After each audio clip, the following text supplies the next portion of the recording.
أجمعين أما بعد.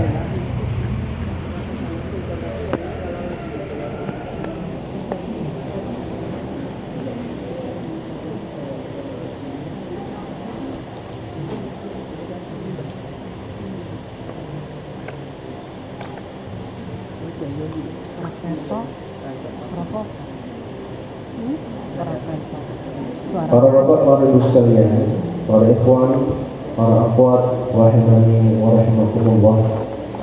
Alhamdulillah, alhamdulillah alladzi bi ni'matihi tatimmu shalihat.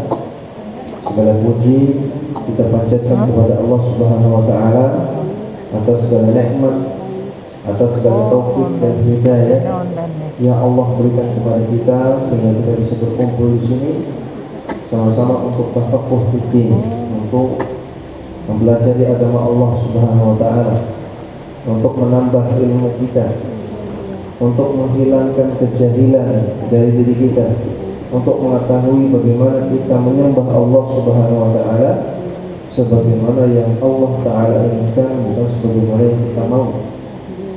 Salawat dan salam semoga terlimpah kepada Nabi kita, Nabi Muhammad sallallahu alaihi wasallam, beserta keluarga beliau, para sahabat beliau, dan juga orang-orang yang setia mengikuti sunnah, mengikuti tuntunan beliau sampai yaumul qiyamah kelak, dan semoga kita termasuk di dalamnya. Amin ya rabbal alamin.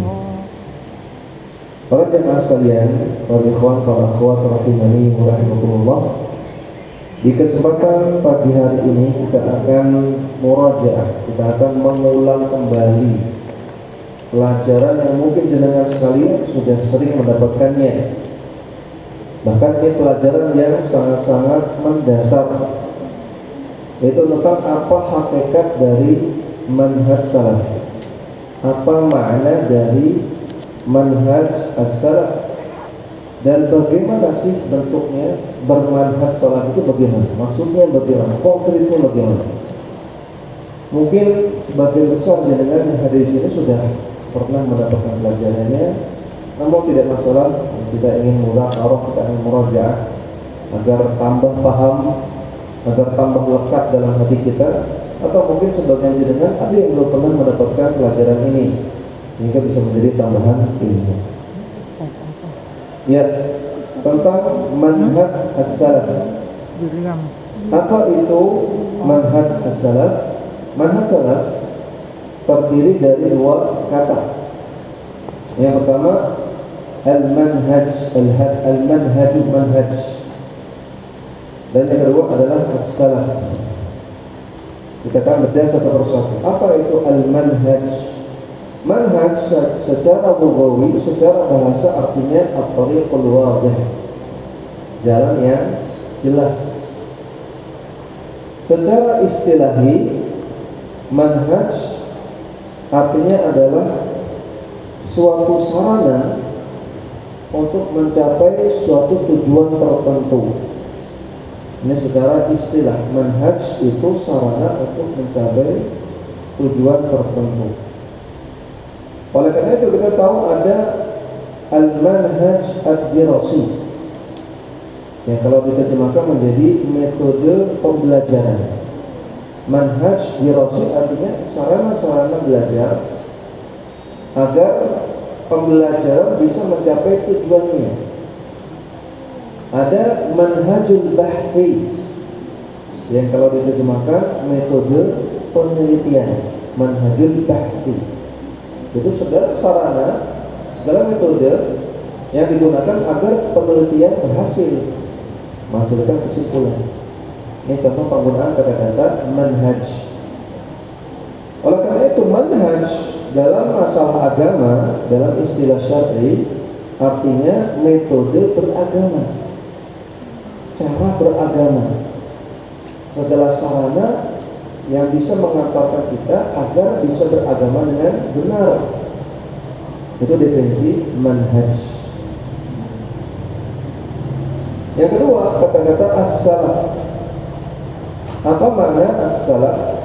Salaf secara bahasa artinya kullu man taqaddamaka, semua orang yang telah mendahuluimu, Salaf artinya semua orang yang telah mendahului kita.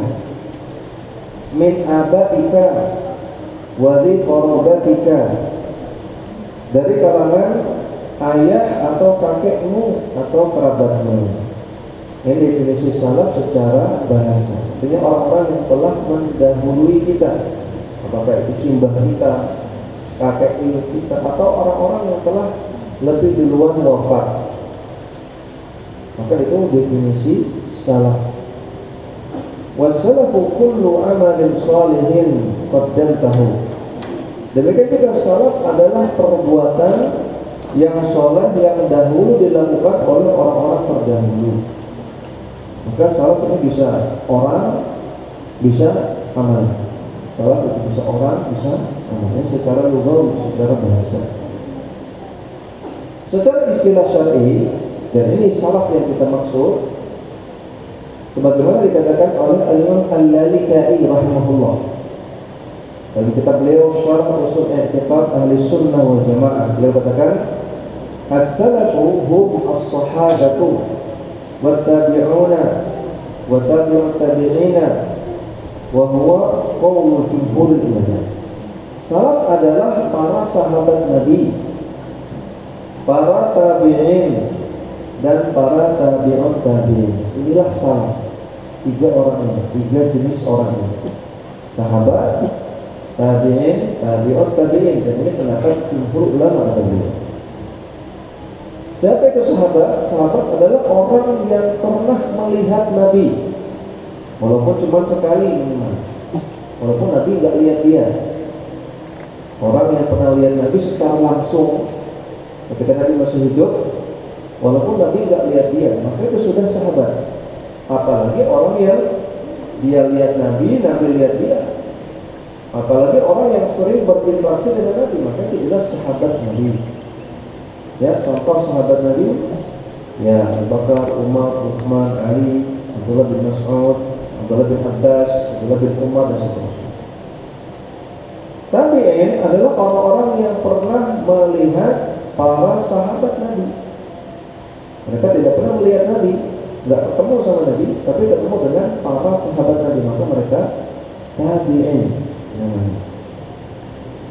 Sedangkan tabi'ut tabi'in adalah orang-orang yang tidak ketemu Nabi, tidak ketemu sahabat Nabi, tapi ketemu dengan tabi'in. Ketemu dengan tabi'in. Maka mereka disebut tabi'ut tabi'in. Jadi ada tiga generasi yang disebut dengan salaf, yaitu sahabat Nabi, kemudian tabi'in, kemudian tabi'ut tabi'in. Yang mana definisi ini sebetulnya merujuk pada sebuah hadis yang sahih, bahwasanya Nabi Shallallahu Alaihi Wasallam bersabda, khairun nasi qarni, sebaik-baik manusia adalah generasi orang-orang yang ada di zamanku. Itu siapa? Para sahabat. Tsumma alladziina yalunahum, kemudian generasi setelah mereka, itu para tabi'in. Tsumma alladziina yalunahum, kemudian generasi setelah para tabi'in, itu tabi'ut tabi'in. Hadis sahih riwayat Bukhari Muslim. Maka kata Nabi, sebaik-baik manusia adalah sahabat, tabi'in, tabi'ut tabi'in. Sehingga kalau kita ringkas, sebaik-baik manusia adalah salaf. Sebaik-baik manusia adalah para salaf. Nah, definisi ini bahwasanya salaf adalah sahabat, tabi'in, tabi'ut tabi'in. Ini definisi salaf secara khusus. Ada definisi salaf secara umum, sebagaimana disebutkan oleh Al-Imam As-Sakani rahimahullah. Beliau mengatakan al-muradu biman habis salaf, yang dimaksud dengan salaf adalah maka alaihi sahabatu al-kiram wa a'yan tabi'in lahum bi'ihsanin wa atba'uhum wa a'immatud din mimman syahida lahu bil iman. Yang maksud dengan salaf adalah para sahabat Nabi, para tokoh-tokoh tabi'in, dan orang-orang yang mengikuti mereka. Semua orang yang mengikuti mereka, termasuk di dalamnya para imam madhab. Jadi sahabat, tabi'in dan semua orang yang mengikuti mereka sampai hari kiamat disebut dengan salaf. Ini definisi umum. Yang mana definisi umum ini juga ada landasannya. Landasannya adalah dalam Al-Quran surat At-Taubah ayat yang ke-100. Allah Subhanahu wa taala mengatakan wasabiquna al-awwaluna minal muhajirin wal ansar. Orang-orang yang pertama kali masuk Islam dari kalangan muhajirin. Muhajirin sahabat Nabi dari Mekah. Wal ansar. Ansar sahabat Nabi dari Madinah. Maka di sini Allah sebutkan para sahabat Nabi. Dilanjutkan ayatnya walladzina taba'uuhum biihsanin, dan orang-orang yang mengikuti mereka, mengikuti para sahabat sampai hari kiamat. Maka orang-orang yang mengikuti para sahabat sampai hari kiamat, mereka juga disebut dengan salaf dalam definisi umum. Surat At-Taubah ayat yang ke-100. Maka tidak keliru kalau ada istilah kajian salaf. Artinya kajian yang di sana mereka menyampaikan ilmu yang mengikuti pemahaman para sahabat tadi. Pondok salaf. Berarti pondok di sana disampaikan ilmu yang mengikuti pemahaman para sahabat tadi. Apalagi misalnya, ya ustadz salaf. Berarti ustadz ini dia punya komitmen untuk mengikuti pemahaman para sahabat tadi dan seterusnya. Karena salaf ada istilah khusus. Itu 3 generasi tadi, sahabat, tabi'in, tabi'in, dan ada istilah umum. Semua orang yang mengikuti para sahabat, maka disebut dengan salaf. Nah, maka kalau kita gabungkan manhaj salaf, al-manhajus salaf, artinya adalah metode beragama dengan mengikuti cara beragamanya salafus saleh. Dari kalangan para sahabat, para tabi'in maupun tabi'ut tabi'in. Manhaj salaf itu metode beragama, ikuti cara beragamanya salafus saleh, sahabat, tabi'in, tabi'ut tabi'in. Sehingga dari sini para jemaah sekalian, kita tahu bahwasanya manhaj salaf itu bukan ormas. Manhaj salaf itu bukan kelompok. Manhaj salaf itu bukan aliran, bukan partai, bukan organisasi, bukan. Tapi dia cara beragama, kumpulan metode. Tidak ada pengelompokan, tidak ada pembatasan, tidak ada registrasinya. Ngapunten, jangan datang ke kajian hari ini pakai registrasi ya? Apa registrasi sama ini? Panitia, nggak ada kan? Bayar nggak? Disuruh bikin KTA nggak? Manhaj salaf bukan aliran, bukan kelompok, bukan ormas, bukan partai. Tidak ada ketuanya. Siapa ketua manhaj salaf? Nggak ada. Apakah Ustaz Yazid rahimahullah? Bukan. Apakah Syekh Shalih Fauzan? Bukan. Tidak ada.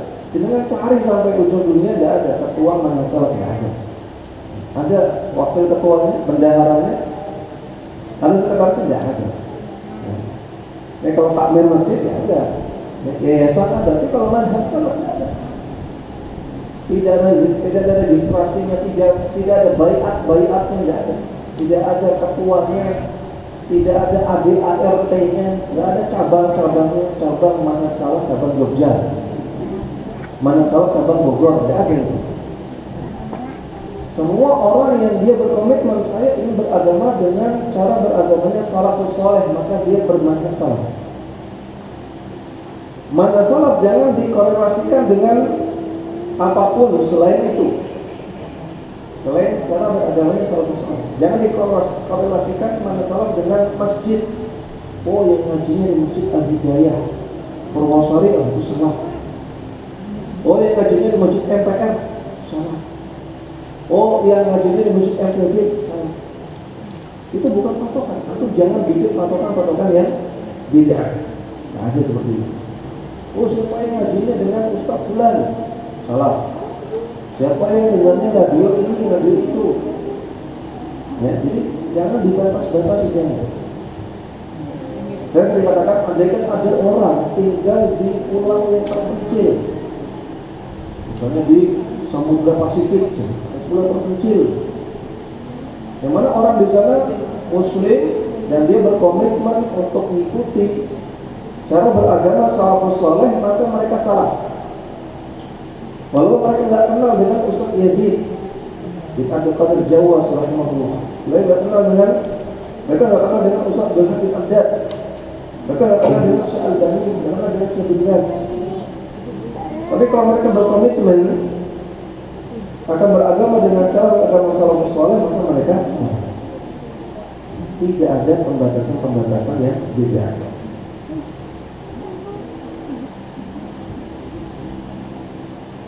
Dan juga tidak ada istilah masuk salat, keluar salat. Gimana cara masuknya? Daftarnya di mana? Tidak ada. Registrasinya tidak ada. Tidak ada istilah keluar. Turis sign-nya bagaimana? Ya, tidak ada. Tidak ada istilah itu. Orang yang dia berkomitmen untuk mengikuti cara beragama salafus saleh, maka dia salah. Ketika dia melanggar prinsip-prinsip beragama salafus saleh, maka dia otomatis bukan salah lagi. Dia sendiri yang mengeluarkan dirinya sendiri, bukan orang lain. Ya. Ketika dia melakukan pelanggaran terhadap cara beragama salafus saleh, yang mana itu juga pelanggaran terhadap akidah Islam, otomatis maka dia telah mengeluarkan dirinya sendiri salah. Tidak ada istilah dikeluarkan, bisa keluar, obat, tidak ada obat dari salah, tidak ada istilah seperti itu.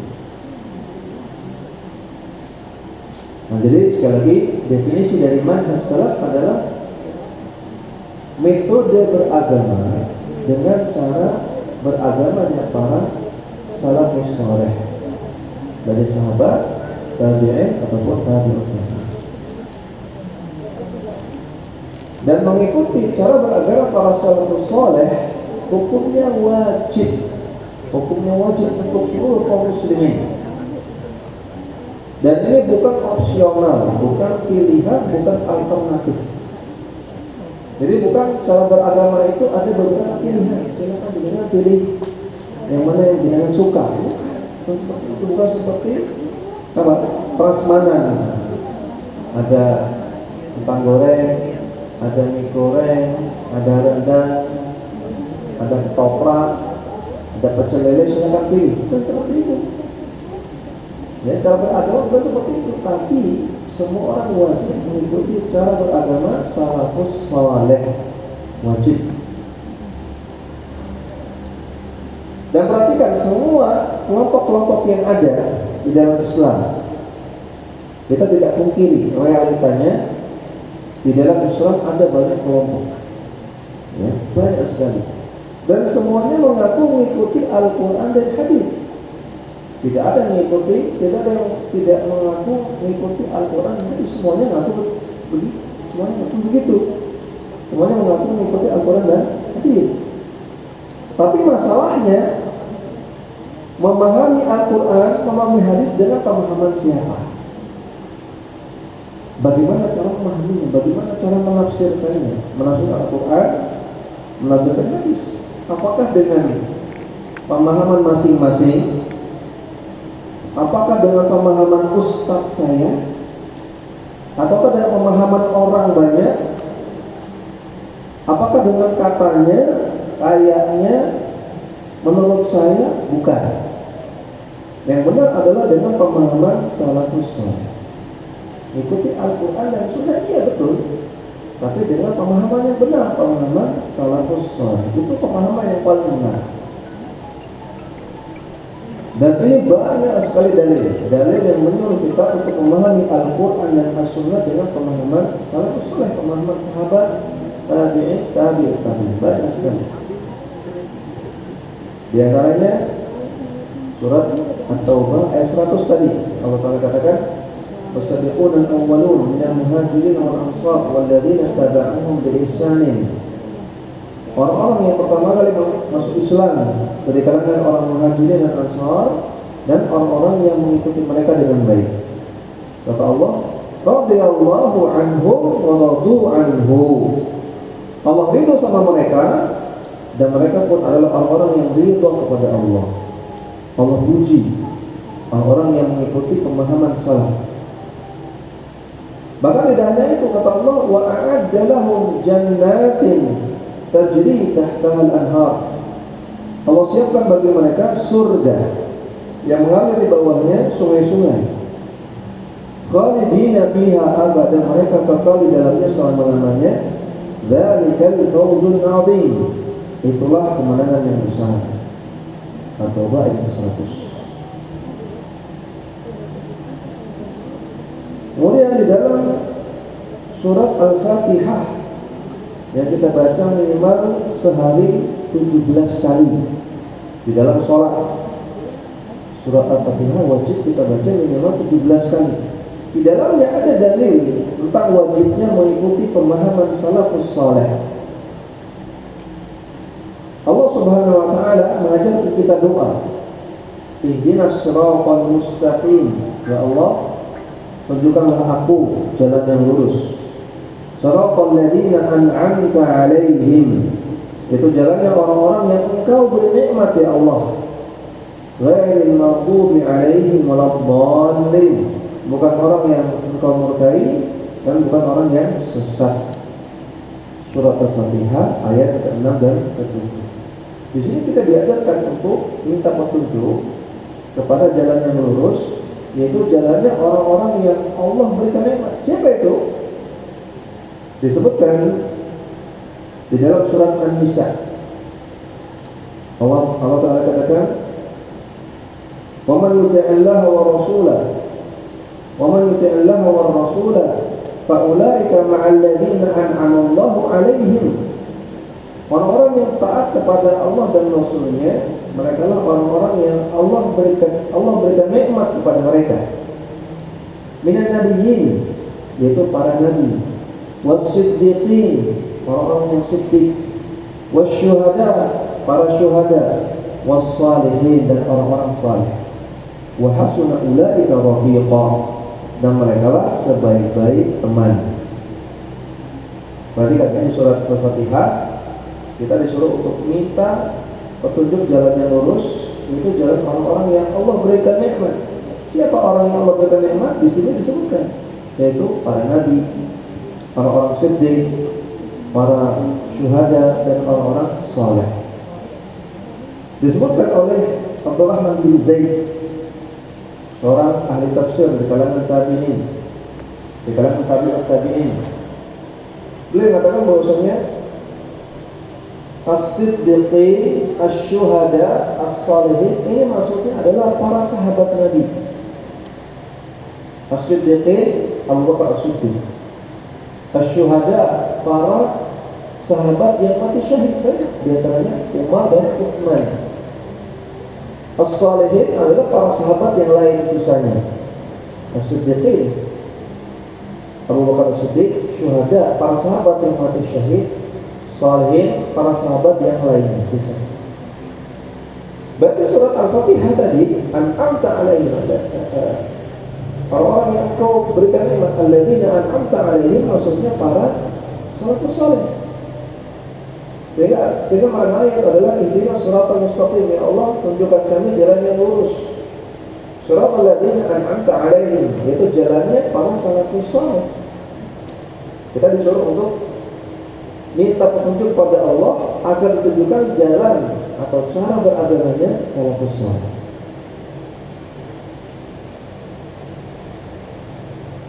Di dalam ayat yang lain, dalam surat An-Nisa ayat 115,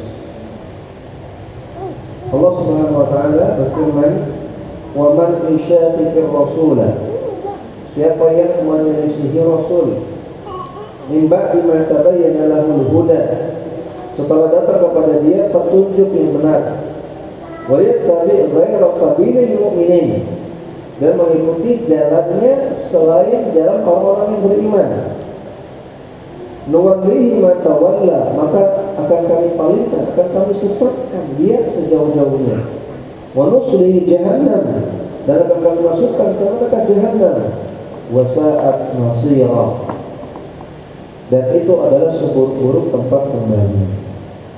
Surat An-Nisa ayat 115. Perhatikan. Dan ayat ini Allah mengajak orang yang yattabi ghaira sabilil mu'minin, mengikuti jalannya selain jalan orang-orang yang beriman. Al-Imam Al-Katsir dalam tafsirnya mengatakan sabilil mu'minin maksudnya adalah ijma' para sahabat Nabi, kesepakatan sahabat Nabi, kesepakatan salaf.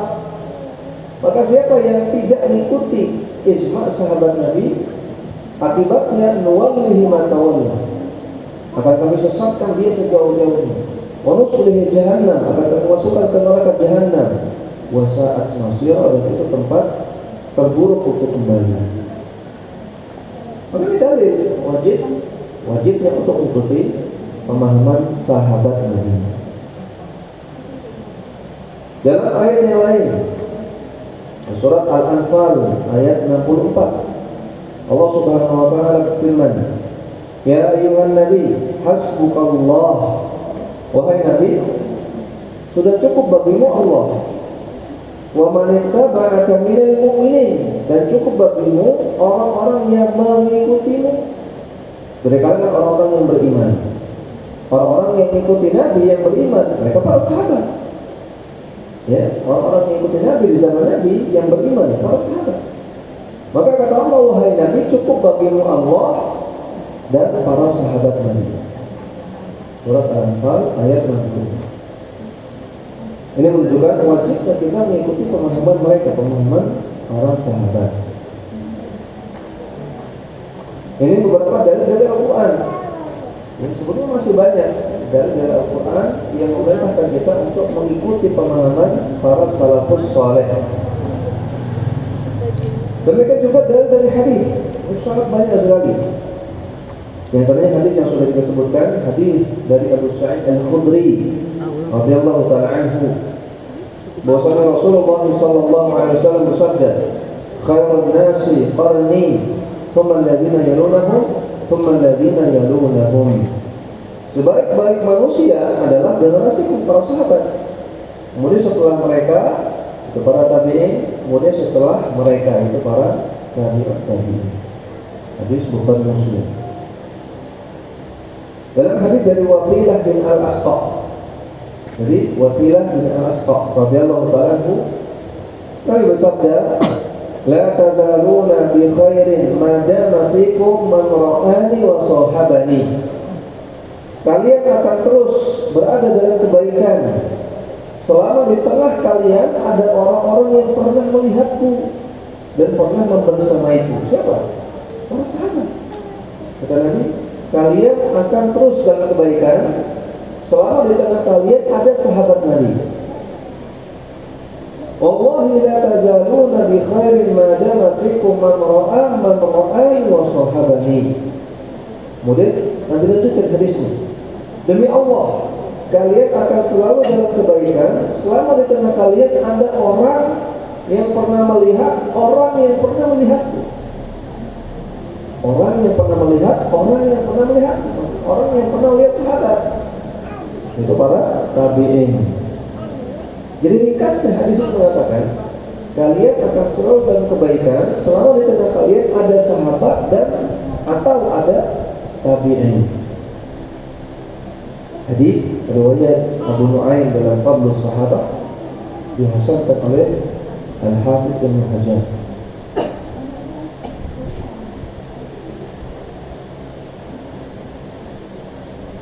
Dalam hadis yang lain, hadis dari Abu Hurairah radhiyallahu ta'ala anhu, bahwasanya Rasulullah sallallahu alaihi wasallam bersabda, "Inna bani Israila tafarraqat ala 72 millah." Bani Israel akan berpecah belah menjadi 72 golongan. Wa taftariqu ummati ala 73 millah. Dan umatku, umat Islam, akan berpecah belah menjadi 73 golongan. Kulluhum fin nari illa millatan wahidah. Semuanya akan terjerumus ke neraka kecuali satu golongan. Maka tentunya ketika mendengar hadis seperti ini, Kita kan akan bertanya-tanya, yang satu golongan siapa itu? Maka para sahabat juga akan bertanya seperti apa yang kita tanyakan. Qala man hiya ya Rasulullah. Para sahabat tanya, siapa satu golongan itu ya Rasulullah? Qala ma ana alaihi wa ashabi. Kata Nabi, golongan yang selamat itu adalah orang-orang yang mengikuti cara beragamaku, cara beragama Nabi wa ashabi, dan cara beragama para sahabatku. Hadis riwayat Tirmidzi dalam sunannya disahihkan oleh Syekh Al-Albani rahimahullah taala. Tadi kata Nabi, golongan yang selamat adalah golongan yang mengikuti cara beragamanya Nabi dan cara beragamanya para sahabat Nabi. Ini menunjukkan wajibnya memahami sunnah Nabi, memahami hadis-hadis Nabi dengan pemahaman sahabat Nabi. Wajibnya kita melihat cara beragama mereka, bagaimana memahami, bagaimana mereka para sahabat memahami praktek beragama dari Nabi. Prakteknya bagaimana?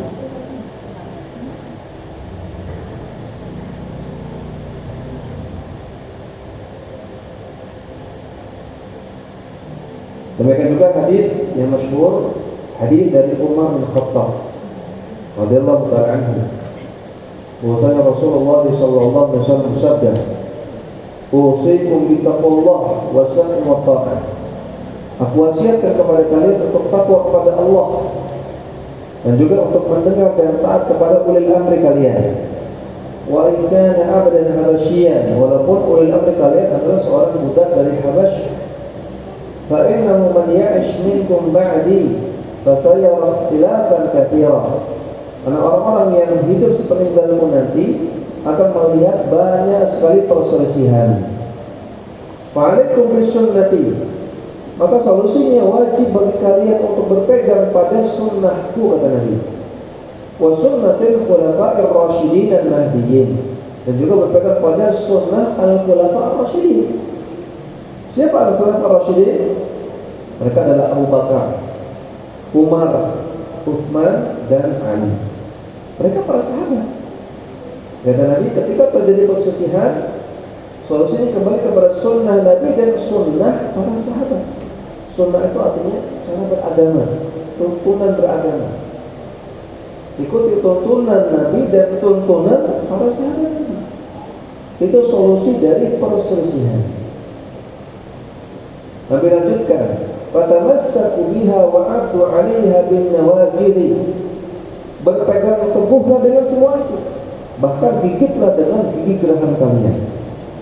Wa iyyakum muhdatsatil umur, dan jauhilah perkara-perkara baru dalam agama. Fa inna kulla muhdatsatin bid'atun wa kulla bid'atin dhalalatun. Karena setiap kebid'ahan, setiap perkara baru dalam agama adalah kebid'ahan, dan setiap kebid'ahan adalah kesesatan. Tadi riwayat Abu Dawud, Al-Hakim, Ibnu Hibban dan yang lainnya disahihkan oleh Syekh Al-Albani. Ini beberapa hadis ya, yang memerintahkan kita untuk memahami agama dengan cara beragamanya para salafus saleh. Untuk memahami Al-Quran dan As-Sunnah dengan pemahaman salafus saleh. Dan masih banyak hadis-hadis yang lain. Oleh karena itu para jemaah sekalian rahiman wa rahimakumullah, wajib bagi kita untuk beragama dengan cara beragama para salafus saleh. Maksudnya apa? Maksudnya pertama, wajib bagi kita untuk berakidah sebagaimana akidahnya salafus saleh. Akidah kita harusnya sama dengan akidah salafus saleh. Akidah yang tidak diyakini oleh salafus saleh, maka itu adalah akidah yang batil, yang tidak boleh diyakini. Keyakinan akidah yang tidak pernah diyakini oleh salafus saleh, maka itu keyakinan yang batil. Abdullah bin Mas'ud radhiyallahu ta'ala anhu beliau mengatakan, "Man kana minkum muta'assiyan falyata'assi bi ashabi Rasulillah sallallahu alaihi wasallam." Siapa saja yang mencari teladan dalam beragama, termasuk dalam berakidah, maka ambillah teladan dari para sahabat Rasulullah. Fa innahum kanu abarra hadhihi ummati quluban. Karena mereka adalah orang yang paling baik hatinya dari umat ini. Wa amaquha ilman, dan mereka adalah orang-orang yang paling mendalam ilmunya. Wa aqalluha takallufan, dan mereka orang yang paling sedikit salahnya, paling sedikit berlebihannya. Wa aqwamuha hadiyan, dan mereka adalah orang-orang yang paling lurus petunjuknya. Wa ahsanuha halan, mereka adalah orang-orang yang paling baik keadaannya. Ikhtarahumullahu li suhbati nabihi sallallahu alaihi wasallam. Allah pilih mereka untuk membersamai Nabi sallallahu alaihi wasallam. Allah tak pilih kita. Kalau kita hidup di zaman Nabi, kita tidak tahu apakah kita ada di barisan orang beriman atau di barisan orang-orang musyrikin. Kita tidak tahu. Maka Allah tidak pilih kita. Ya, ketika peristiwa Isra Mi'raj, Nabi SAW mengatakan kepada penduduk Mekah bahwasanya tadi malam saya ke Masjid Aqsa. Tadi malam Masjid Aqsa. Ini sudah nyampe, sudah pulang, iya. Pagi ini sudah sampai Mekah. Tadi malam Masjid Aqsa, iya. Masjid Aqsa. Pagi ini sudah sampai Mekah, iya. Sampai tadi berulang-ulang oleh penduduk Mekah kepada Rasulullah. Karena sebagai penduduk Mekah ada yang geleng-geleng, ada yang megang kepala, ada yang tepuk tangan karena merendahkan Nabi. Ya. Mereka tidak percaya. Nah, kira-kira kalau kita lahir di zaman itu dan kita dengar Rasulullah mengatakan tadi malam saya ke Masjid Aqsa, pagi ini sudah sampai Mekah, kira-kira kita iman atau mendustakan? Tidak tahu. Allah Ta'ala. Maka Allah tidak pilih kita. Tidak orang-orang yang imannya lemah. Allah pilih para sahabat. Ikhtarahumullahu li suhbati nabi. Allah pilih mereka untuk menemani Nabi-Nya sallallahu alaihi wasallam. Wa iqamati dinihi, dan untuk menegakkan agamanya. Fa'arifu lahum fadlahum, maka akuilah keutamaan para sahabat. Wattaba'uhum fi atharihim, dan ikutilah jejak mereka, kata Ibnu Mas'ud. Fa innahum kanu 'alal huda al-mustaqim, karena mereka di atas petunjuk yang lurus. Maka wajib kita berakidah sebagaimana akidah salafus saleh. Akidah yang tidak diyakini oleh salafus saleh, maka itu akidah yang batil. Al-Imam Ahmad bin Hanbal dalam kitab Ushulus Sunnah, kitab Ushulus Sunnah itu kitabnya tipis, berisi poin-poin akidah Ahlussunnah, poin-poin akidah salaf. Hanya kalau jenengan berkesempatan, jenengan punya umur, maka pelajarilah kitab Ushulus Sunnah ini. Jangan sampai kita wafat dalam keadaan belum belajar kitab Ushulus Sunnah. Jenengan wafat belum sempat ke Raja Ampat, nggak apa-apa. Jenengan mati belum sempat ke Singapura, nggak masalah. Jenengan mati belum sempat melihat menara Eiffel langsung, masa nopo-nopo, itu bukan masalah. Tapi jenengan jangan sampai wafat belum belajar usul sunnah. Ini bahaya.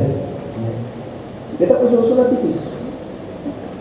Kalimat pertama yang diucapkan oleh Imam Ahmad dalam kitab itu adalah usul sunnah indana. Usul sunnah, landasan akidah sunnah, akidah salaf menurut kami, kata Imam Ahmad, adalah at-tamassuku bima kana alaihi ashabu Rasulillah sallallahu alaihi wasallam wal iktida'u bihi. Berpegang teguh dengan pemahaman para sahabat Rasulullah dan meneladani mereka. Ini yang paling pertama. Pokok akidah sunnah yang paling pertama adalah mengikuti salafus saleh.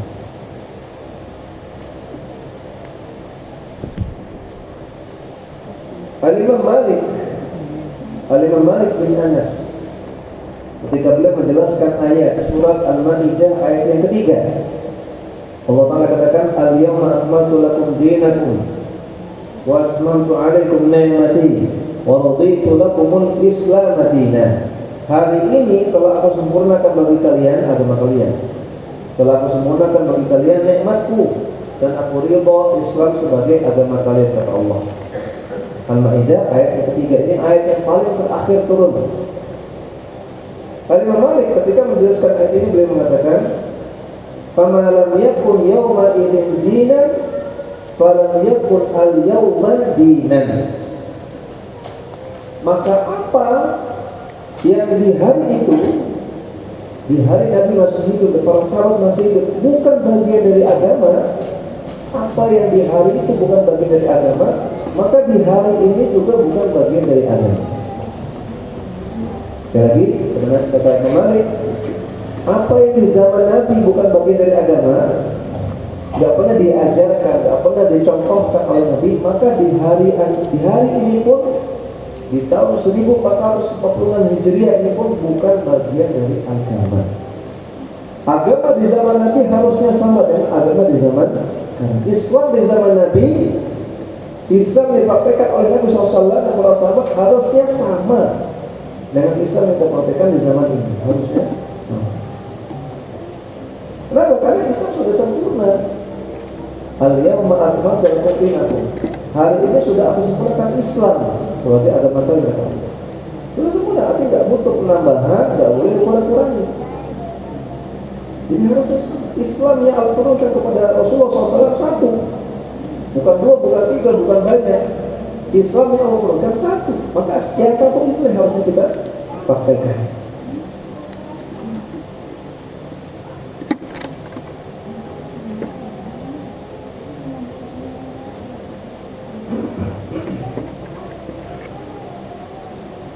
Maka sekali lagi, akidah yang wajib kita yakini harusnya sama dengan akidah yang diyakini oleh salafus saleh. Sedangkan akidah yang tidak pernah diyakini oleh salafus saleh, maka itu adalah akidah yang batil, bukan akidah Islam. Syekhul Islam Taimiyah rahimahullah mengatakan, "Man fassara al-Qur'ana aw al-haditha wa ta'awwalahu ala ghairi tafsir al-ma'ruf 'an as-sahabati wa tabi'in." Barang siapa yang menafsirkan ayat Quran atau menafsirkan hadis atau menakwilkannya dengan penafsiran yang tidak dikenal oleh para sahabat atau tabi'in, bahwa muftarin 'ala Allah, maka orang tersebut telah berdusta atas nama Allah. Orang yang menafsirkan Al-Quran atau hadis bukan dengan pemahaman sahabat atau tabi'in, kata Ibnu Taimiyah, maka dia telah berdusta atas nama Allah Subhanahu wa taala, bikin pemahaman baru. Ini tidak dibolehkan.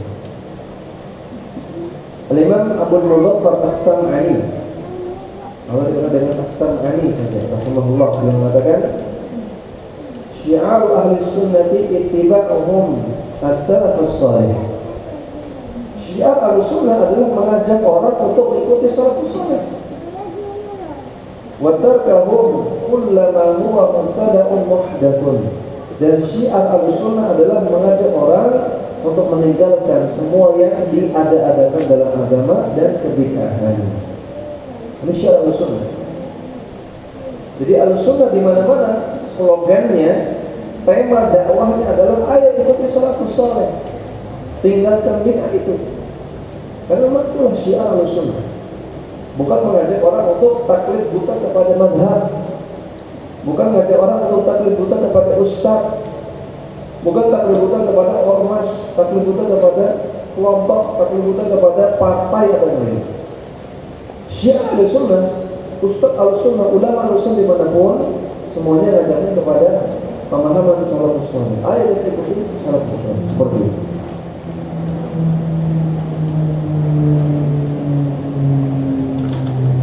Kemudian yang kedua, konsekuensi dari mengikuti salafus saleh adalah tidak beribadah dengan ibadah yang tidak pernah dilakukan oleh salafus saleh.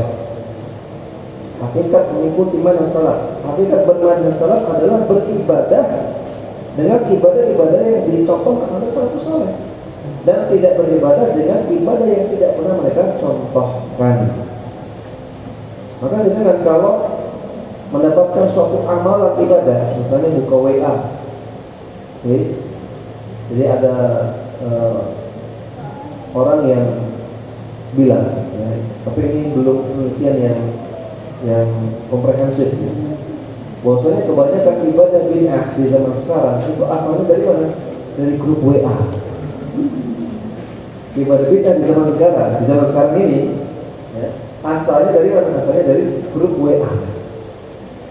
Orang dapat saran di grup WA, ya, amalkan begini, baca salawat 1 juta kali, baca istighfar 1000 kali, baca subhanallah 700 kali, seperti itu diamalkan. Kalau tidak dapat suatu amalan ibadah, suatu ritual beragama, maka tanyakan dulu, apakah ada contohnya dari Nabi? Apakah ada contohnya dari sahabat? Apakah ada salafus saleh yang melakukan? Itu tanyakan dulu. Kalau memang ada, kita lakukan. Kalau tidak ada, jangan dilakukan. Para ulama mengatakan al-aslu fil ibadah al-hadru aw al-man'u. Hukum asal ibadah hukumnya terlarang, enggak boleh. Fala yushra'u minha illa ma syara'ahu Allah wa rasuluhu. Ibadah tidak disyariatkan kecuali yang disyariatkan oleh Allah dan Rasul. Jadi ibadah tidak boleh dilakukan. Amalan ritual agama tidak boleh dilakukan sama sekali kecuali kalau Allah suruh, kecuali kalau Rasulullah perintahkan.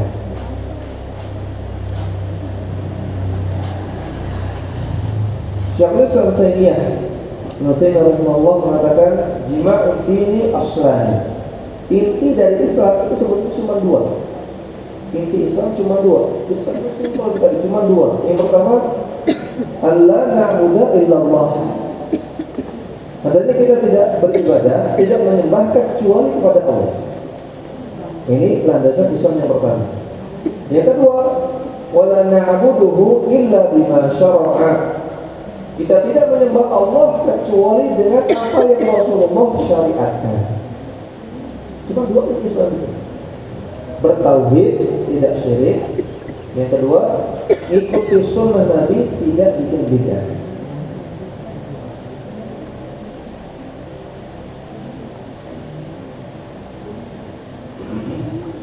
Contoh beberapa amalan yang tidak ada contohnya dari Nabi, tidak ada contohnya dari para salafus saleh. Misalnya mengumandangkan azan untuk sholat duha. Tidak ada sholat duha azan, makanya amalan bid'ah. Atau mengerjakan sholat subuh 3 rakaat. Tidak ada orang atau tidak Nabi atau para sahabat sholat subuh 3 rakaat, sholat subuh 2 rakaat. Maka kalau ada orang sholat subuh 3 rakaat, maka itu bid'ah. Berkurban di hari Idul Adha dengan mengorbankan ayam, tidak boleh. Idul Adha itu harusnya bahimatul an'am. Bahimatul an'am itu kambing, domba, sapi, onta. Ayam tidak boleh, kelinci tidak boleh, apalagi rusa, apalagi buaya tidak boleh. Ini adalah bid'ah.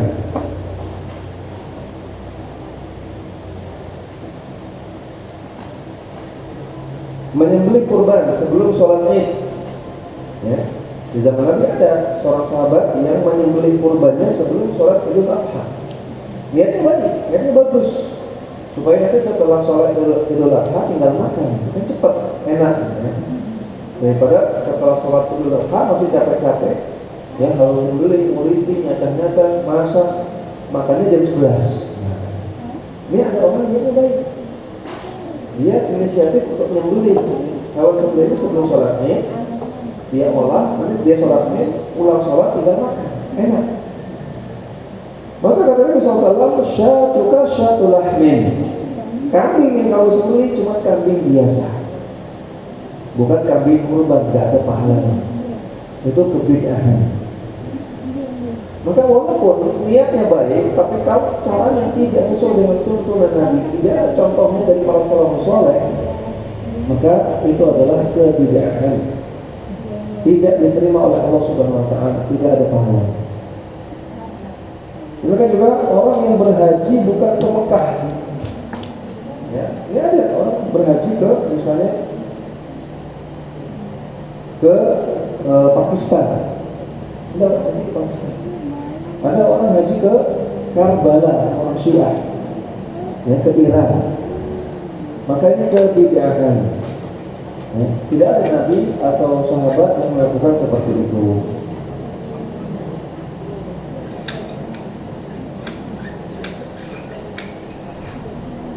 Nah, jadi dalam berakidah dan dalam beribadah harus kita pertanyakan, apakah ada nabi atau para salafus saleh yang berakidah seperti itu, yang beribadah seperti itu? Kalau iya, maka kita ikuti.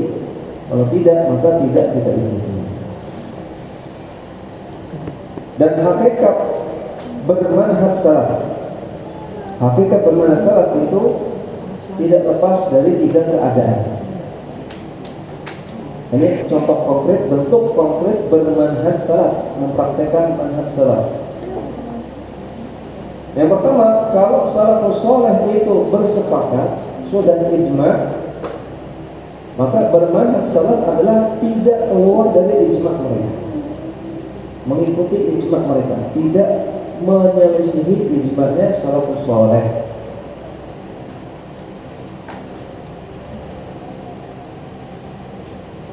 Contohnya, ya, para salafus saleh mereka berijma' untuk memahami ayat-ayat sifat, ayat-ayat tentang sifat Allah Subhanahu wa taala apa adanya. Allah istiwa, ya istiwa. Allah turun ke langit dunia, dia turun ke langit dunia, dan seterusnya. Ini akidah salafus saleh. Maka kita tidak boleh keluar dari akidah ini. Ini sudah sepakat sama, tidak ada khilafiyah di antara mereka. Kalau mereka sepakat pada suatu perkara, maka tidak boleh kita selisih. Salafus saleh bersepakat tentang wajibnya pakai jilbab bagi wanita muslimah. Maka kita tidak boleh tolak ini, kita tidak boleh menyelisihi ijma' ini.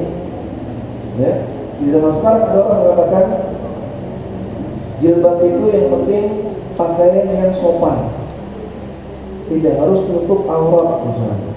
Yang penting pakaian yang sopan. Maka ini pendapat yang bertolak.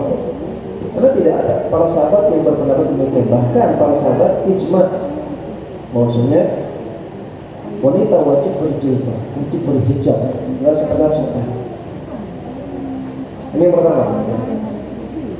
Mengikuti manhaj salaf adalah mengikuti ijma'nya salaf. Yang kedua, jika para salaf tidak ijma', mereka berselisih pendapat.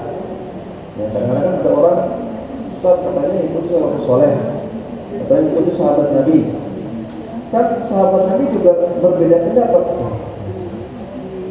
Maka pertama kita katakan para sahabat Nabi, para salaf tidak selalu berbeda pendapat. Kadang-kadang mereka ijma' tadi, sepakat. Nah, kalau mereka beda pendapat, terus gimana? Kalau mereka berbeda pendapat dan ada pendapat mereka yang menyelisihi dalil, maka kita ikuti pendapat sahabat yang sesuai dengan dalil. Kalau mereka beda pendapat, kemudian ada pendapat jumhur sahabat, mayoritas sahabat, walaupun ada pendapat sebagian kecil sahabat, maka kita ikuti yang jumhur sahabat. Kita ikuti yang mayoritas sahabat Nabi. Pendapat yang minoritas ini kita tinggalkan. Karena para sahabat Nabi, manhaj mereka maksum, manhaj mereka itu pasti benar. Tapi individu mereka tidak pasti benar. Individu sahabat bisa salah karena mereka bukan Nabi.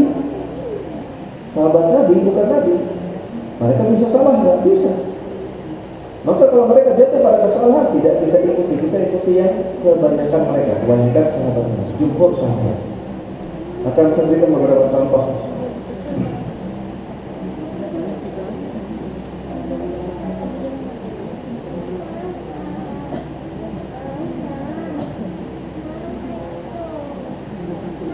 Abdullah bin Abbas radhiyallahu anhu, sahabat Nabi. Di antara pendapat beliau yang keliru adalah beliau membolehkan nikah mut'ah. Nikah mut'ah adalah nikah kontrak. Ayo kita nikah 3 hari aja. Nikah kontrak. Ini jelas nggak boleh, haram hukumnya. Ya. Abdullah bin Abbas membolehkan itu. Maka apakah karena Abdullah bin Abbas itu salah, Abdullah bin Abbas itu sahabat, maka kita bolehkan kita mut'ah dengan alasan mengikuti sahabat? Tidak. Karena jumhur sahabat yang lain mengharapkan nikah mut'ah. Abdullah bin Abbas dalam masalah ini keliru, salah.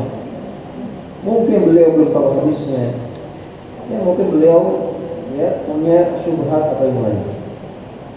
Oleh karena itu Abdullah bin Abbas nikah dengan sahabat yang lain dan Ali bin Abi Thalib. Wah, Abdullah bin Abbas sesungguhnya nikah mut'ah telah diharamkan sejak perang Khaybar sampai hari kiamat.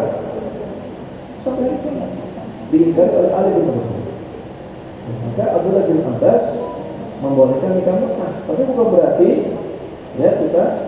kita membolehkan dengan alasan Abdullah bin Abbas salah atau sahabat kita. Dia keliru, sedangkan jumhur sahabat yang lain memang.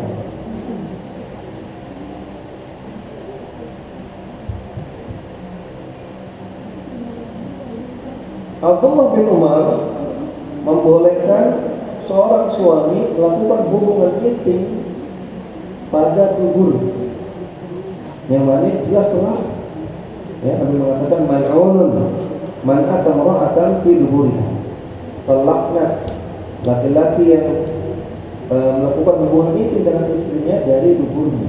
Hadisnya sahih. Abdullah bin Umar membolehkan. Tapi dikatakan Abdullah bin Umar keliru dan diingkari oleh para sahabatnya. Maka bukan berarti Abdullah bin Umar salah, beliau sahabat, kemudian kita membolehkan itu dengan alasan mengikuti salah. Bukan. Karena dia keliru dan diingkari oleh jumhur salah, jumhur sahabat.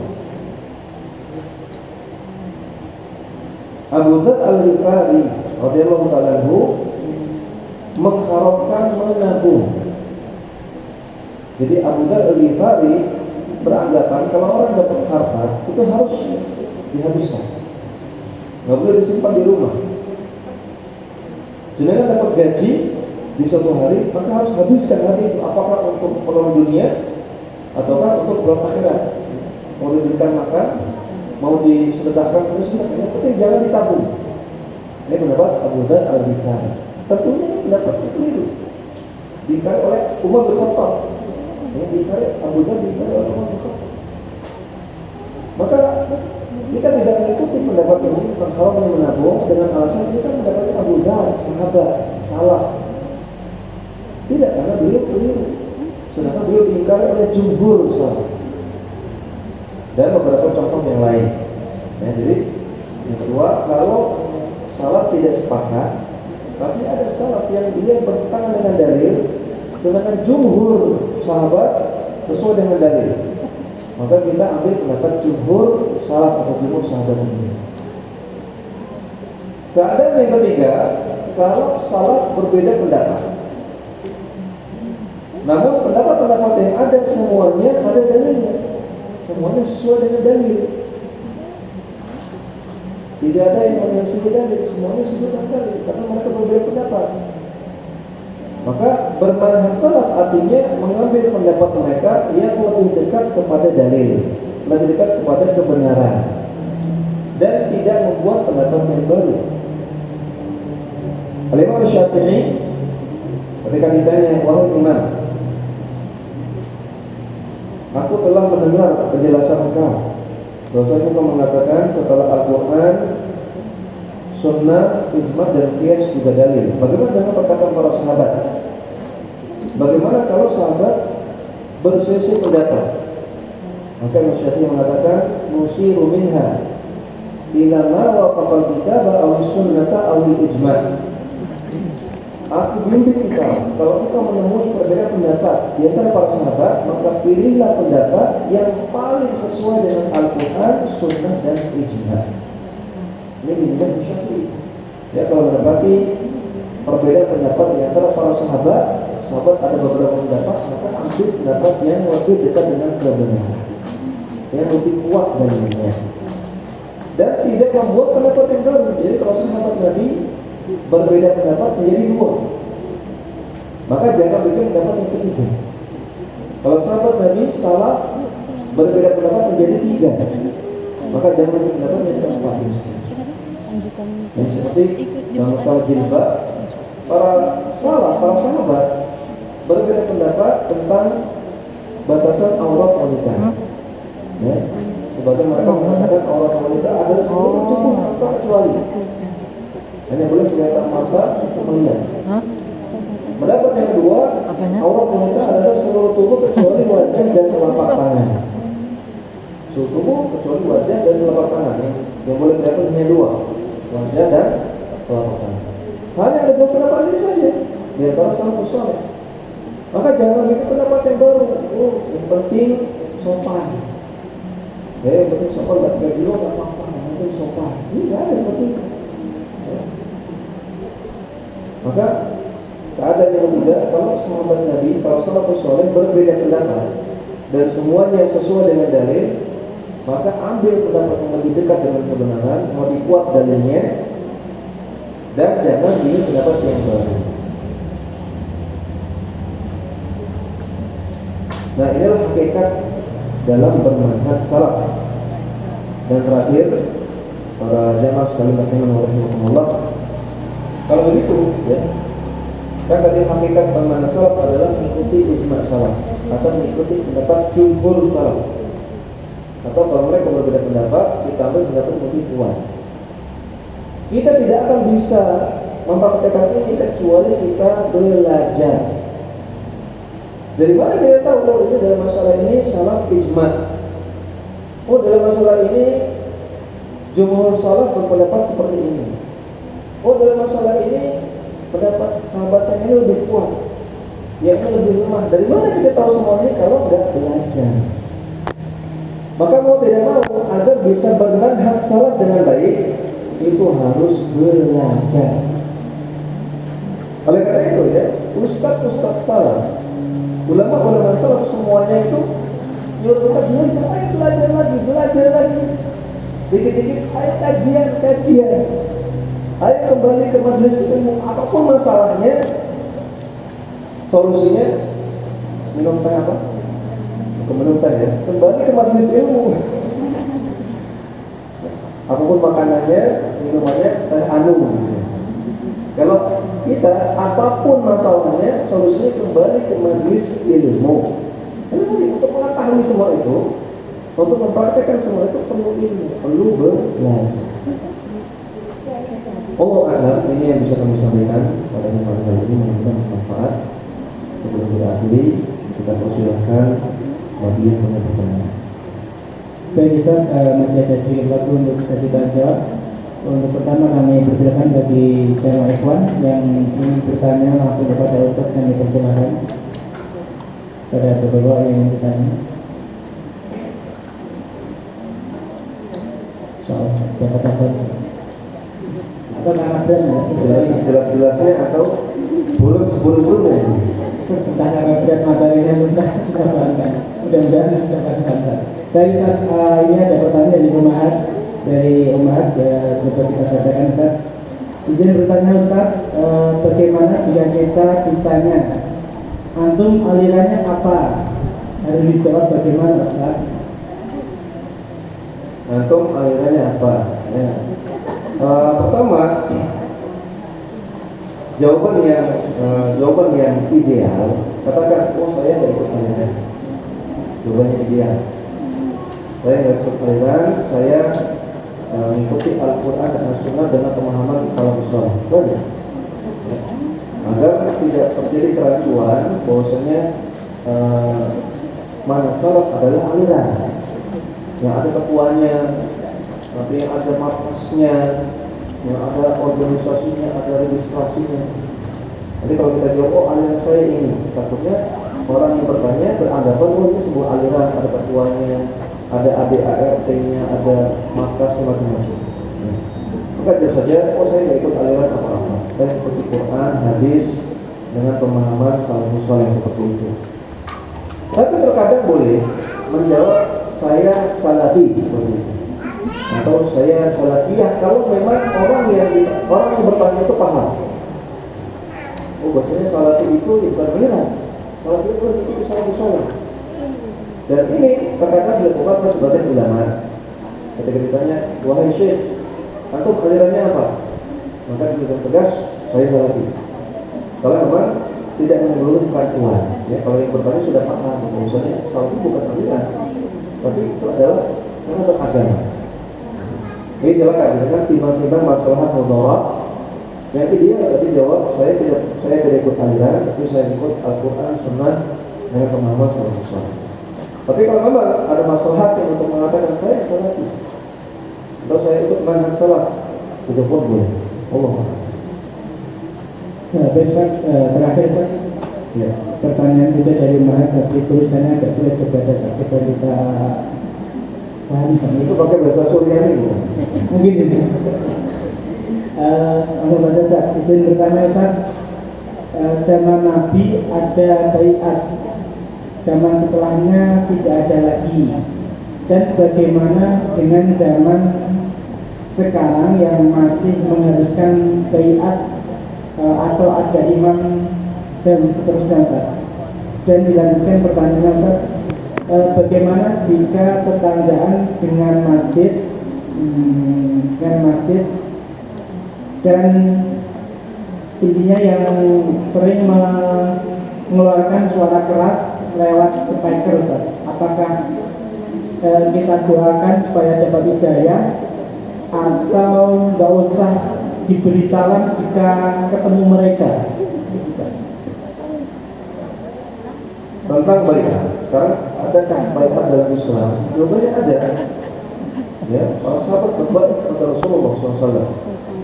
Baiat di dalam Islam yang syar'i, yang disyariatkan ada dua. Pertama, baiat kepada Rasulullah SAW. Yang kedua, baiat kepada uli amri kaum muslimin yang sah. Hanya dua ini saja, baiat yang syar'i, baiat kepada Rasulullah SAW. Dan kepada Rasulullah, artinya ketika Rasulullah masih hidup. Dahulu para sahabat berbaiat dengan cara bersalaman. Adapun kalau para sahabiah, para wanita berbaiat kepada Rasulullah dengan tidak salaman, cukup mereka baris di depan Nabi, kemudian Nabi membaiat mereka. Namun ini ketika Rasulullah masih hidup.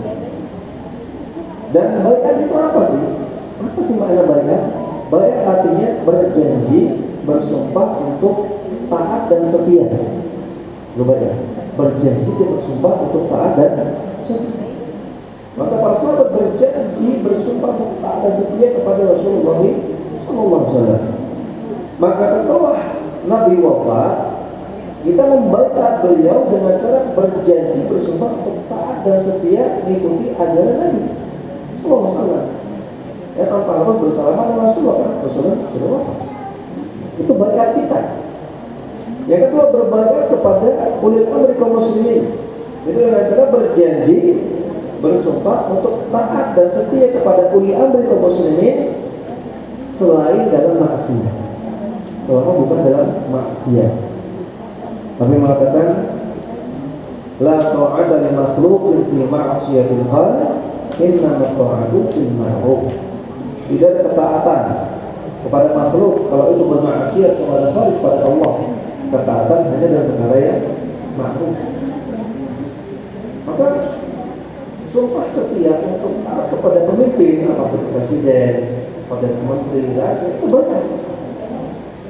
Sebenarnya jelas sudah berbaiat kepada pemimpin Indonesia yang sudah dipilih untuk taat dan patuh. Nah, tidak ada baiat yang selain itu. Tidak ada baiat kepada pemimpin ormas. Ini tidak. Tidak ada baiat kepada pemimpin aliran. Tidak ada baiat kepada pemimpin yayasan. Tidak ada baiat kepada ketua takmir, tidak ada. Ya, kepada pemimpin partai itu ya. Di zaman salafus saleh, di zaman salafus saleh tidak ada yang berusaha begitu. Baik pada pemimpin kelompok, pada pemimpin komunitas. Karena komunitas itu ada dari zaman salafus saleh, ada komunitas. Tapi tidak ada yang berbaiat kepada pemimpin komunitas, pemimpin kelompok. Mereka hanya berbaiat kepada dua, kepada Rasulullah dan kepada ulil amri. Maka dipastikan kalau ada ajaran baiat di zaman sekarang, yang baiat ternyata memimpin kelompok, memimpin organisasi, memimpin ormas, memimpin komunitas, memimpin paguyuban, itu adalah baiat-baiat yang tidak pernah dicontoh. Yang kedua, itu termasuk kultus terhadap individu. Misalnya ada pemimpin kelompok, memimpin ormas di baiat. Berarti kan saya bersumpah setia untuk taat dan patuh kepada pemimpin ormas saya. Mau nanti pemimpin yang melakukan perbuatan yang benar ataupun salah, tetap diikuti. Ini kultus individu, boleh. Ini termasuk kesyirikan, yang ketaatan secara mutlak selain kepada Allah dan Rasulnya kesyirikan. Karena kita semua gak ada yang maksud. Saya maksud nggak pasti benar nggak? Enggak. Semua ustaz nggak ada yang pasti benar. Nggak. Semua pemimpin ormas, semua pemimpin kelompok nggak ada yang pasti benar. Ada benar, ada salah. Maka nggak boleh berbanyak. Nggak boleh menyangka, mengklaim bahwasanya dia pasti benar harus diikuti. Kalau dia sesuai dengan dalil yang kita ikuti, kalau bertentangan dengan dalil nggak boleh diikuti. Maka selain ini baiat yang bid'ah juga akan menimbulkan kultus individu, taklid. Kemudian yang kedua tentang masjid mengeluarkan suara keras, ya, speaker keluar masjid. Secara syar'i yang dikeluarkan suaranya dari masjid yaitu hanya adzan dan iqamah. Adzan dan iqamah itu saja. Ya. Ini Islam itu rahmatan lil alamin. Dia adalah kasih sayang untuk semesta, tidak ganggu orang, tidak ganggu manusia.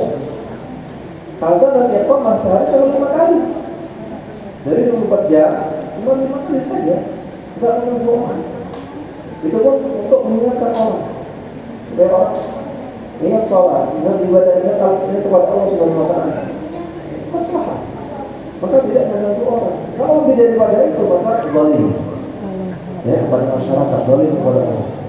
Ya, kecuali ada kebutuhan seperti misalnya pengumuman, ya seperti misalnya peringatan musibah, kebakaran, ada berupa yang lain itu ya. Tapi kalau secara rutin hanya adzan dan iqamah. Ustaz, bagaimana dengan pengumuman kematian? Pengumuman kematian boleh. Ya, ini termasuk ada kebutuhan. Dan juga dilakukan oleh Nabi SAW ketika Raja Najasyi wafat. Atau Rasulullah umumkan bahwa Najasyi wafat dan Rasulullah ajak orang-orang untuk melatih. Lalu kalau pengumuman kematian itu dilakukan kadang-kadang, tidak sering, kemudian tujuannya untuk mengumpulkan orang supaya banyak menyelamatkan orang yang meninggal. Jadi kalau yang rutin hanya adzan dan iqamah. Adapun baca Quran, ya, apalagi zikir tidak perlu. Kecuali tadi kan sifatnya insidental seperti pengumuman, ya, pengumuman kematian, peringatan bahaya, tidak. Nah, maka ini salah kalau ada yang merutinkan mengeluarkan suara dari masjid selain adzan dan iqamah. Salah. Tapi tentunya jangan sampai disikapi berlebihan dengan cara dan salah. Ya, tidak mau berinflasi ya. Selama mereka masih muslim, mereka saudara kita. Prinsip wala wal bara. Prinsip wala wal bara adalah selama seorang muslim kita tidak boleh benci 100%, boleh. 100% tidak boleh. Kalau benci karena dia melakukan dosa boleh. Tadi kan, bahwasanya Nabi mengatakan, "Man ra'a minkum munkaran," siapa yang melihat kemungkaran maka ubah dengan tangan. Gak mampu dengan tangan, dengan lisan. Gak mampu dengan lisan, dengan hati. Maka harus ada pengingkaran kepada kesalahan. Benci pada kesalahan boleh, bukan harus. Karena kalau ada muslim berbuat salah, kita benci sebatas kesalahannya. Tapi benci 100% tidak diperbolehkan. Sebagaimana cinta kepada orang kafir 100% juga tidak boleh. Ya, kalau orang kafir itu misalnya teman kita atau orang tua atau kerabat, ada rasa sayang sedikit boleh. Tapi kalau sayang sampai 100% tidak boleh. Karena dia melakukan ukuran. Jadi orang yang melakukan pelanggaran tadi seputar menggunakan toa berlebihan, mengeluarkan suara di speaker masjid melebihi kebutuhan, ini salah. Tapi jangan sampai kita benci 100%. Kita doakan hidayah dan tentunya kita ambil langkah-langkah yang konkret seperti misalnya kita diskusikan dengan pengurus masjid. Ya. Sampaikan, Pak, bukankah dari Kementerian Agama itu sudah ada aturan tentang suara pola, suara sekretariat masjid, maksudnya yang boleh disuarakan hanya ini. Adapun sholawatan, nyanyi-nyanyi, zikir-zikir tidak boleh mengganggu orang. Dan ini dilarang sama Kementerian Agama, bukan sama saya, bukan sama ustaz saya. Yang melarang Kemenak. Sampaikan seperti itu secara elegan, ya, secara persuasif, dengan cara baik-baik. Ajak mereka untuk membuka rapat masalah ini. Mudah-mudahan mereka mau mendengarkan saran. Kalau saran sudah diberikan dengan cara yang baik, masukan sudah diberikan dengan cara yang baik, kok masih clear ya sudah. Jadi kita sudah berusaha. Wallahu a'lam. Jazakumullah khairan kepada Ustaz Johan Purnama atas materi yang diberikan pada kesempatan kajian pagi ini. Dan Ustaz, mungkin sebelum kita akhiri, barangkali ada yang perlu disampaikan sebagai penutup untuk kajian pagi ini. Ya, sebagai penutup kita tekankan sekali lagi bahwasanya untuk bisa bermanhaj salaf, untuk menjadi seorang salafi yang sejati, mau tidak mau harus belajar. Maka ayo kita tambah semangat kita untuk mempelajari manhaj yang hak ini, akidah yang benar ini. Jangan bermalas-malasan, yang berpangku tangan, yang meloyo untuk terus belajar. Masih banyak yang perlu kita ketahui dari manhaj yang benar ini. Manhaj yang benar ini manhaj yang besar, yang luas, yang kalau kita pelajari seumur hidup kita, kayaknya kita nggak bisa mengetahui semuanya. Bahkan Ustaz Abdul Hakim bin Amin Abdad, beliau sering mengatakan bahwasanya apa yang kita ketahui, kata beliau, bahkan apa yang saya ketahui dari manhaj yang mulia ini baru secuil. Kalau itu kita jangan bermalas-malasan, terus kita belajar. Tentunya dengan cara belajar yang sistematis, yang bertahap, yang terstruktur, bukan loncat sana loncat sini, yang bukan asal-asalan. Kita berusaha belajar dengan rapi, dengan baik, ya, bertahap, terstruktur, ya, supaya kita lebih paham lagi, supaya kita bisa mempraktekkan, bisa mengajar, bisa mendakwahkan, dan supaya manhaj yang benar ini semakin melekat dalam hati kita. Dan kita memohon kepada Allah Subhanahu wa taala semoga kita dimatikan, diwafatkan di atas manhaj yang hak. Amin. Ini yang bisa kita sampaikan, mudah-mudahan bermanfaat. Wassalamualaikum warahmatullahi wabarakatuh. Wa akhiru da'wana alhamdulillahi rabbil alamin. Saya kembalikan ke Mas Muhammad. Sekali lagi jazakumullah khairan pada Ustaz Julian dan pada jemaah yang berhadir pada kajian pagi ini. Insyaallah kita bertemu di pekan berikutnya. Berhubung waktu sudah menunjukkan jam 14, mari kita tutup dengan doa kafaratul majlis. Kurang lebihnya mohon maaf dari kami. Assalamualaikum warahmatullahi wabarakatuh.